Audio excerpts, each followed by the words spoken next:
This poem is for you, Miss Mueller, Mr. Wynn, Mr. Chandler, Mr. Rogers, Mr. Springer, Mr. Wynn, Miss Polk, Miss Raymond, Mr. Robinson, Miss Vojtanovitz, Miss Woodern, Dr. Domer.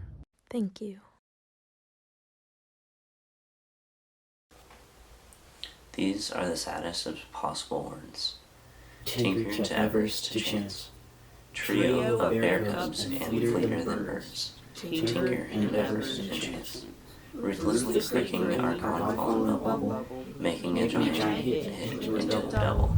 Words that are heavy with nothing but trouble. Tinker to Evers to Chance. We wanted to dedicate the poem to all the great English teachers here at the Woodrow.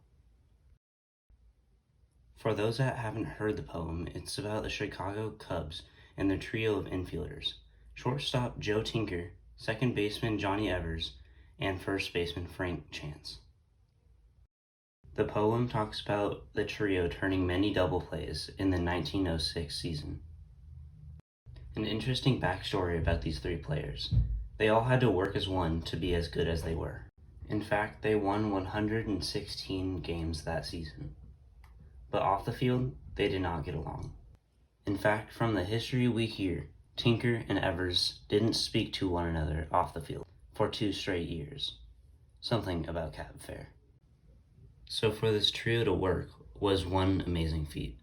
Thus, baseball's Sad Lexicon, which first appeared in print over 100 years ago, next month. It was written by Franklin P. Adams, a New York Evening Mail columnist who had been born in Chicago and was a Cubs fan.